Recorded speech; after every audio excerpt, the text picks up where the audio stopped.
हिंदी वर्णमाला में कितने वर्ण हैं? हिंदी वर्णमाला में कुल कितने वर्ण हैं? कुल कितने वर्ण हैं बच्चों? तो आपको हमने कल बताया 53 वर्ण है। बोले सर जी आपने वर्ण के भेद तो 2 ही बताए थे, स्वर और व्यंजन, और फिर उनकी संख्या तो 44 ही हो रही थी। हमने कहा देखो भैया एक स्वर होता है, स्वरों की संख्या या अच की संख्या कितनी बताई थी हमने आपको? तो इनकी संख्या बताई थी 11।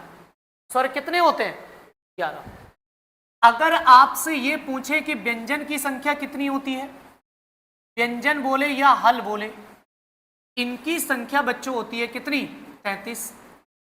इनकी संख्या 33 बताई थी कल, कहां से लेकर के यहां तक, है ना। अब भैया इसके बाद आपने कहा सर जी ये तो अगर हम काउंट करेंगे 44 हुए, देखिए 44 हुए कि नहीं, और आप कह रहे 53 है, और स्वर और व्यंजन 2 ही भेद होते हैं वर्णों के। तो हमने कहा देखो हमने अयोग्यबा वर्ण नहीं लिखा है इसमें। अयोग्यबा वर्ण कौन से होते हैं?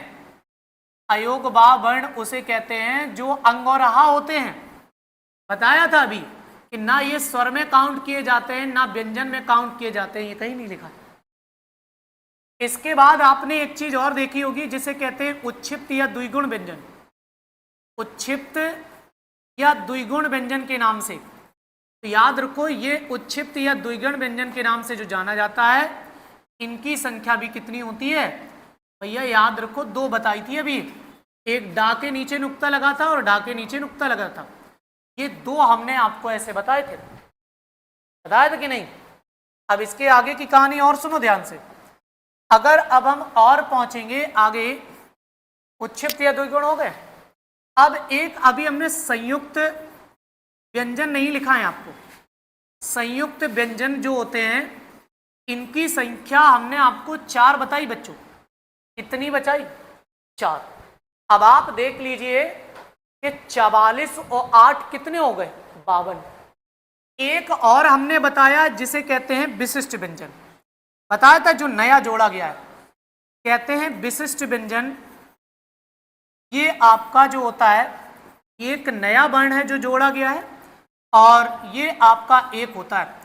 इस तरह से अगर आप जोड़ेंगे तो टोटल 11 और 33 44, 44 और 2 46, 46 और 2 48, 48 और 4 52, 52 और 1 53। तो अब आप देख लीजिएगा कुल वर्ण की संख्या जो है वो आपके कितने निकल के आए? कुल वर्ण आपके 53 निकल करके आ गए। तो अब आपको ये बातें ध्यान में रखनी है कि कुल वर्णों की संख्या 53 है जो आपके सामने लिखती है।